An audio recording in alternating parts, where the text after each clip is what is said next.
teníamos ganas de hablar con un amigo de la casa, un amigo un poco pizarrero de esta travesura radial. Creo que no necesita muchas presentaciones. José Luis Rodríguez Zapatero, expresidente español y hoy en día más activo que nunca en la política latinoamericana y española. Bienvenido, como siempre, a esta tu casa. Muchas gracias. Ahí estamos, siempre cerca de la pizarra.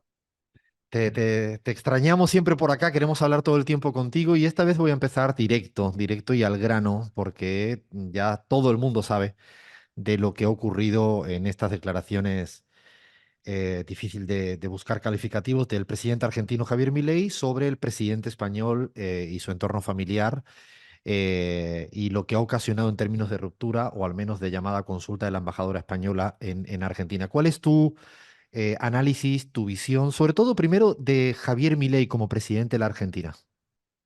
He procurado tener una prudencia porque es un presidente electo y, hombre, es evidente que la distancia ideológica es abismal, pero procuro guardar un respeto democrático a alguien que es elegido, fundamentalmente por respeto a la ciudadanía argentina, con la que, como bien sabes, me une un vínculo sentimental y casi poético, muy fuerte por mi adhesión inquebrantable a Jorge Luis Borges y lo que eso supone de argentinidad.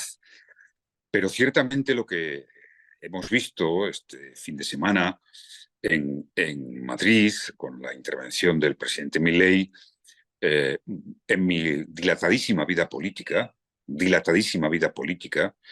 llevo prácticamente 23 años en primera línea, bien como líder de la oposición, como presidente del gobierno o como expresidente. No recuerdo algo de tal gravedad. Fíjese, aportaré solo algún dato, ¿no? Objetivo. Uno, ningún líder de la oposición, y la hay muy dura, del Partido Popular o de Vox en España, ni ningún líder de la extrema derecha en Europa se ha atrevido a decir, empecemos por partes, de una ideología como es el socialismo democrático, lo que Milei dijo, ¿eh? Que fue un garrafón de barbaridades, ¿eh? Sobre que el socialismo era muerte, era el diablo, era el destrozo que había ocasionado 150 millones de muertos. No lo he oído a ningún líder de la extrema derecha en Europa, jamás, ni tampoco a ningún líder opositor al presidente Sánchez, y hay una oposición contundente, llamar así a la mujer corrupta. ¿Mm? No, nadie se ha atrevido a eso. Y fíjese, le aporto otro dato que seguramente en términos cualitativos le puede resultar interesante.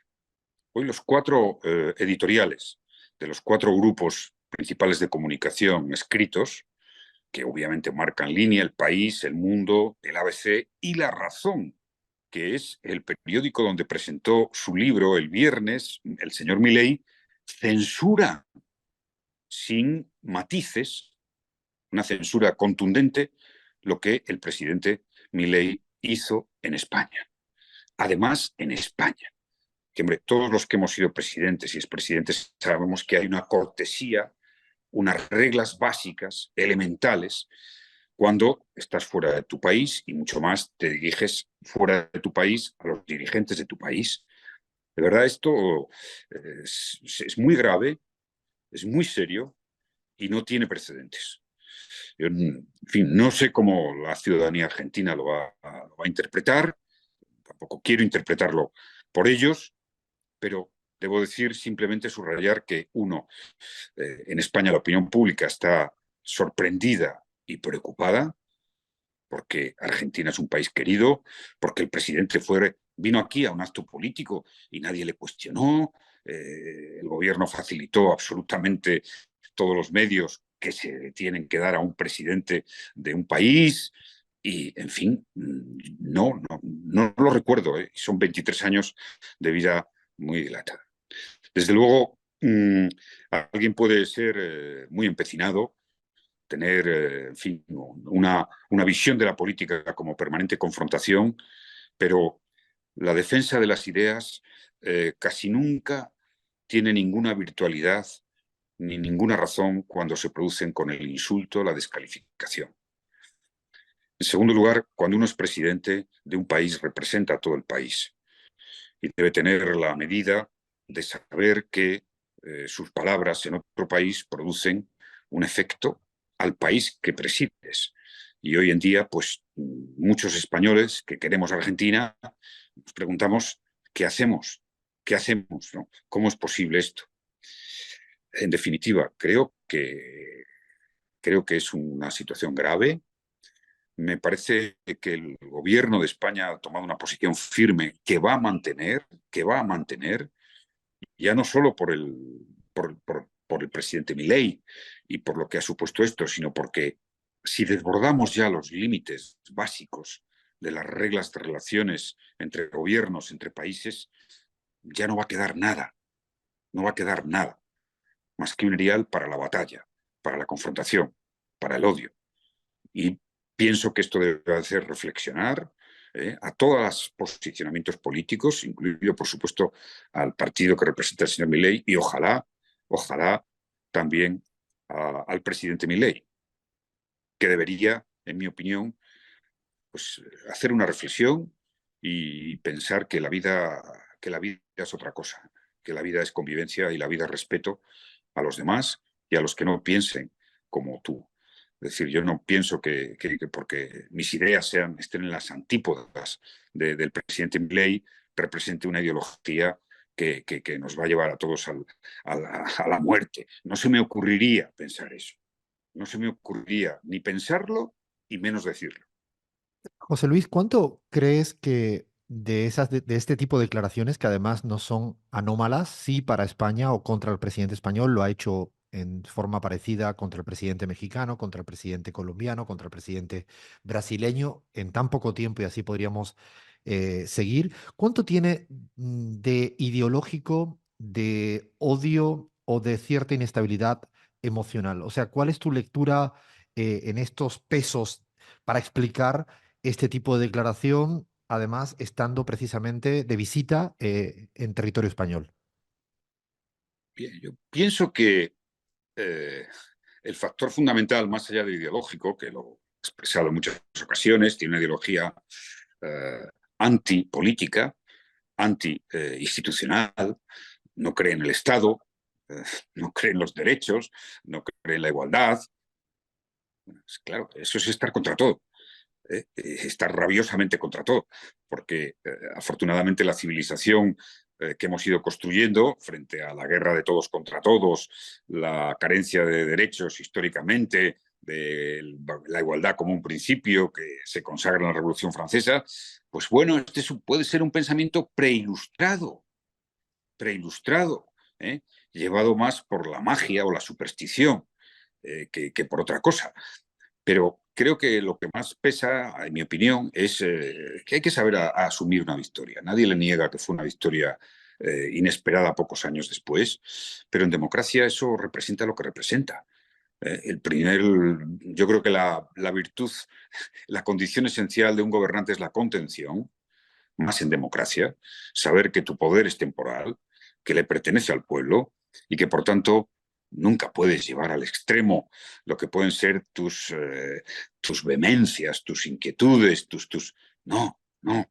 Y esto sí que me parece que es muy, muy trascendente en este momento de polarización, donde tenemos una derecha outsider de todo, tenemos una derecha que le dan igual las instituciones, las formas, el orden, eh, pues, en fin, tenemos que reaccionar.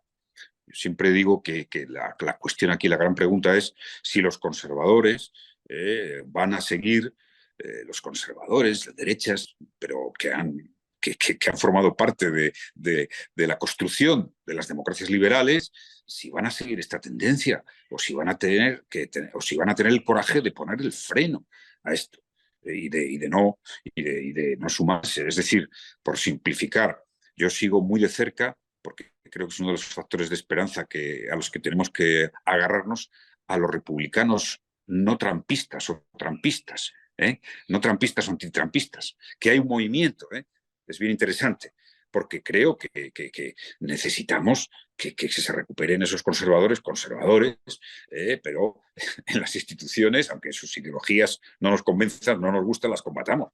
Pero lo que es terrible, ya lo vimos en el capítulo. Yo creo que esto no es explicable. O sea, eh, Milei es la exacerbación máxima del trumpismo. Esa es mi definición. No habría seguramente el proceso que ha vivido Argentina si no hubiera habido Trump. ¿Eh?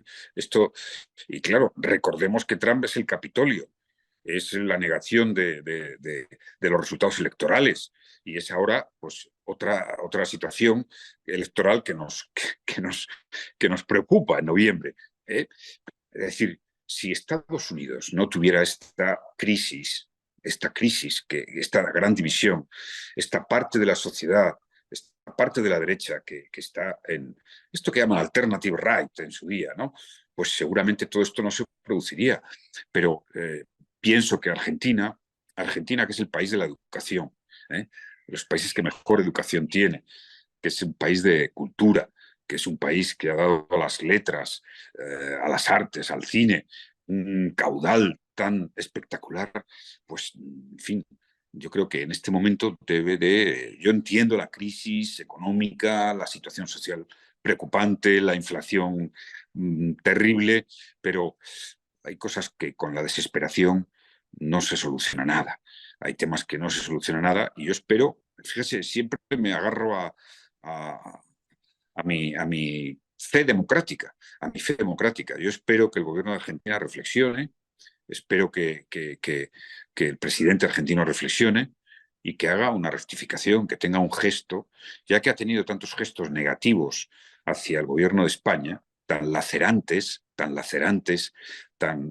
ese ensañamiento que ha tenido, porque ha sido un ensañamiento, hablar de la ideología socialista como cuando sabe que hay un gobierno socialista en España, que por cierto tiene un desempeño en crecimiento económico, en baja inflación. No sé qué le parecerá la inflación socialista de España al señor Milei, pero sería una buena pregunta. No sé qué le parecerá la creación de empleo socialista en España, cuando prácticamente casi un tercio de los empleos que se crean en la Unión Europea son españoles. Bueno, pues, en fin, un poco de respeto, ¿no?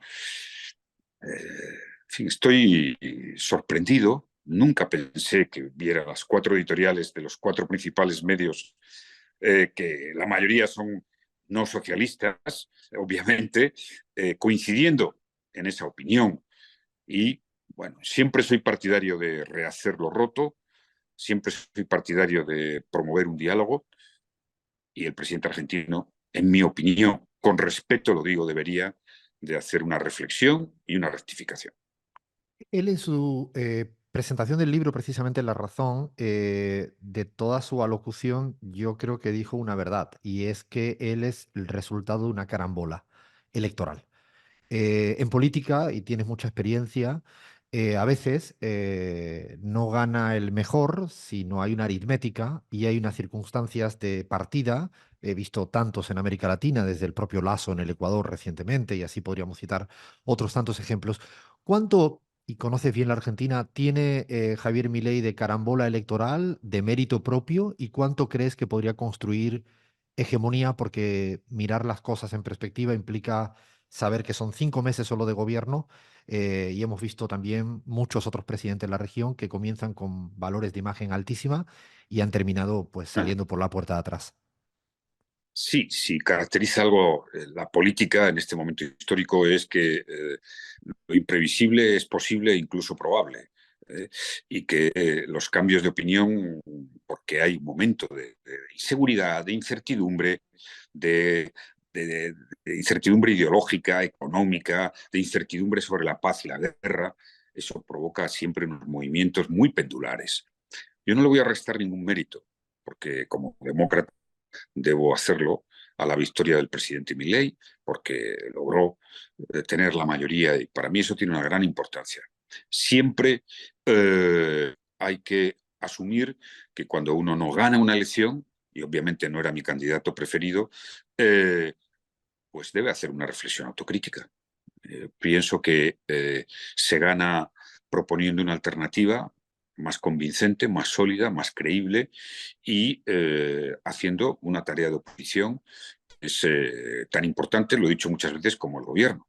¿Eh? En democracia debemos de asumir eso, que es un juego permanente de equilibrios y reequilibrios. Si él tiene mérito, no sería sería torpe negarlo para comprender el fenómeno.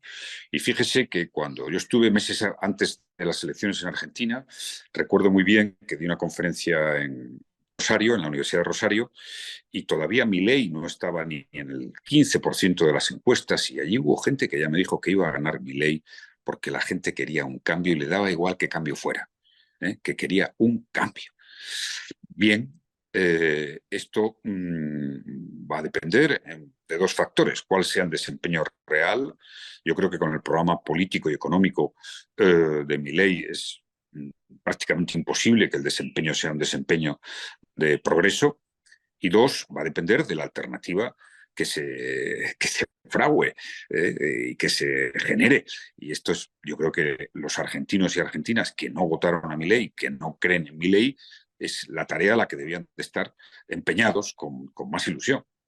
Los desafíos del progresismo, precisamente por hilvanar con tu respuesta, en América Latina, en Europa, en el mundo, y hago un guiño a México, donde el progresismo, la izquierda mexicana ha logrado ir construyendo la hegemonía. Y estamos ahí, a la vuelta de la esquina, en unas presidenciales que todo apunta a que ganaría Claudia Sheinbaum, precisamente la sucesora de Andrés Manuel López Obrador por parte de Morena. ¿Cuáles serían los desafíos que tiene el progresismo y qué has aprendido de lo que ha hecho el presidente mexicano en esta línea? Bueno, hay dos factores que a mí me parecen esenciales del progresismo. El primero de ellos es la reducción de las desigualdades. La política de convicción, que unas veces puedes tener más resultados, otras menos. La política de convicción sobre que es imprescindible para un proyecto de izquierdas progresistas reducir las desigualdades y distribuir la riqueza a través de la acción poderosa del Estado, pues es la primera condición. Y la segunda, si me permites, es tener una visión avanzada de la democracia, una visión avanzada de la democracia, de los derechos sociales, de los derechos cívicos. Es decir, bueno, yo creo que aquellos países donde el progresismo ha optado claramente en favor de la igualdad de género, donde el progresismo ha optado claramente en favor de la interrupción voluntaria del embarazo, donde el progresismo ha optado sin complejos por el matrimonio igualitario, crean una fuerza social de valores es determinante. Esos son los dos grandes vectores que yo veo al progresismo y su visión cosmopolita. Claro está. Por eso abrazo todas las iniciativas como el Grupo de Puebla, como aquellas que nos permiten compartir proyectos, reflexión, combatir en el espacio geopolítico donde, como sabemos, la extrema derecha es curioso. Hay una extrema derecha muy organizada a nivel global eh, para terminar con lo global.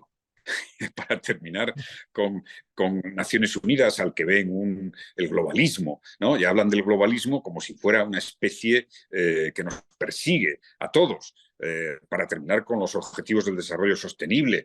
Es decir, esto es lo relevante. Yo creo que esos son los dos factores más importantes.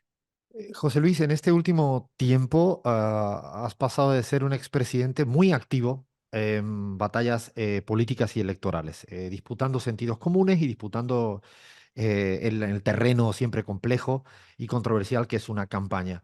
¿Qué has aprendido en esta nueva fase de tu vida política como expresidente siendo tan activo en lo político? Es difícil a veces compatibilizar virtuosamente ambas tareas sin ocasionar una sombra al presidente de turno.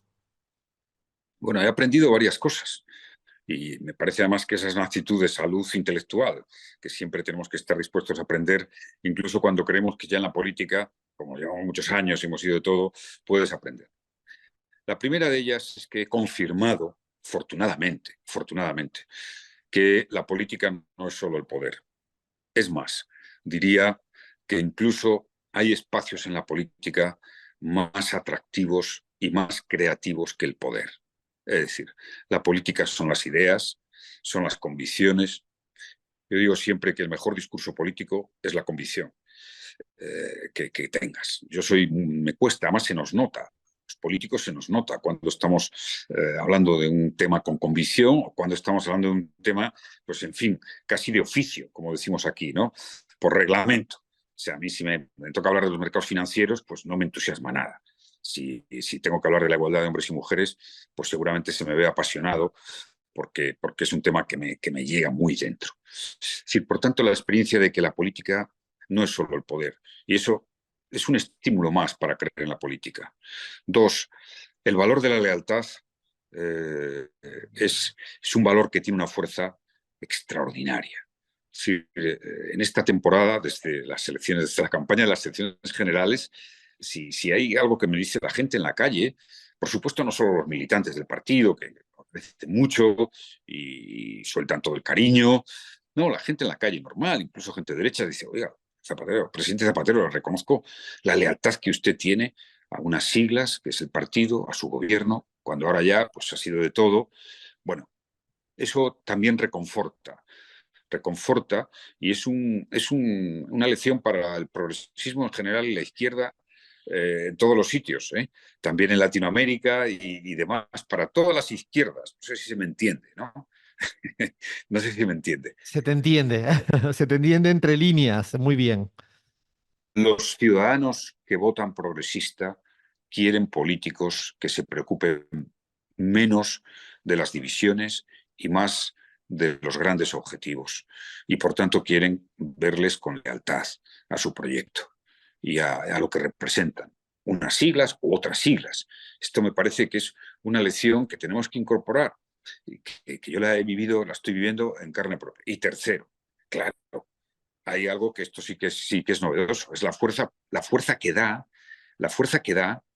que un expresidente apoye sin fisuras la política de gobierno de un presidente. Y además por convicción, porque es que el desempeño del gobierno progresista en España está siendo sobresaliente. ¿eh? Ya cuando no solo ves que la economía crece, que el empleo es mejor, que el salario mínimo está como más alto que nunca en España y lo han subido como nunca, que las becas tocan récords, que hay que seguro que esto a Alfredo Serrano le interesa, le apasiona, cómo el índice Gini, llevamos ya casi 2 años mejorando por las políticas de apoyo a las rentas más bajas y queda todavía un gran terreno, pues yo, en fin, tengo toda la convicción y siempre ahora lo digo, a los que han sido exalcaldes, expresidentes, de todo tipo, que apoyen a los que están, que eso es una fuerza de credibilidad enorme.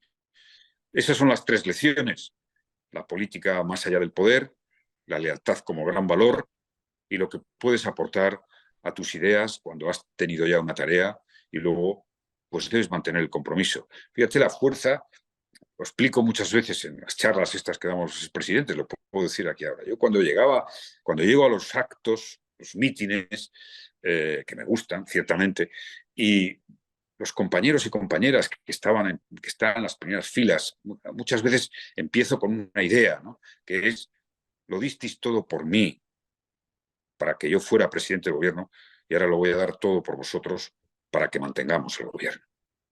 Y eso yo lo noto que transmite una fuerza que insuflas energía a todos esos votantes para que salgan de allí diciendo sí, vamos a por esta causa, merece la pena, esto es lo que tenemos que hacer. Para terminar, José Luis, te quiero preguntar, ¿qué te falta por hacer en política?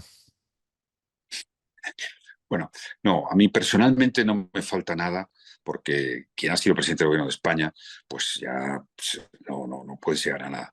¿Qué me gustaría, digamos, cuál es mi objetivo, mi horizonte?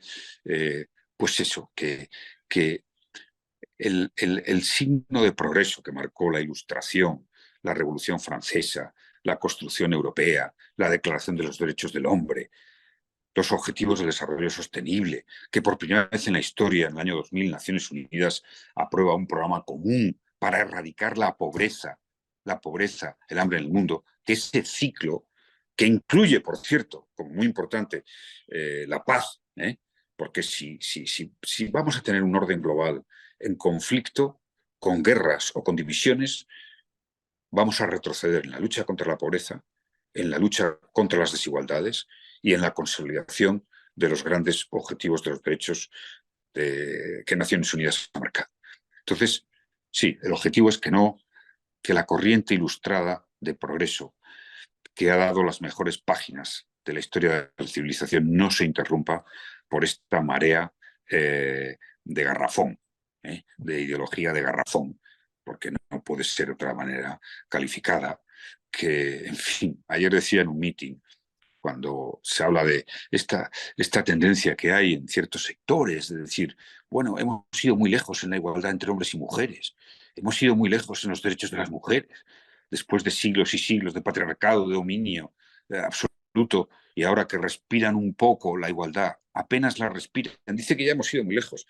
Y veía una foto de Milei con todos los hombres, empresarios, 17 hombres, ni una mujer, y decía yo, pobrecitos los hombres que se sienten discriminados, pobrecitos. Hombre, por favor, esto es lo que me motiva. Bueno, mil gracias, José Luis, por este ratito de charla, de conversación aquí en la pizarra y te mando un fuerte abrazo desde Argentina y seguramente pronto nos estamos viendo por aquellas tierras también tuyas y mías. Será un placer y que la pizarra siga diseñando sueños democráticos. Te mando un fuerte abrazo. Gracias.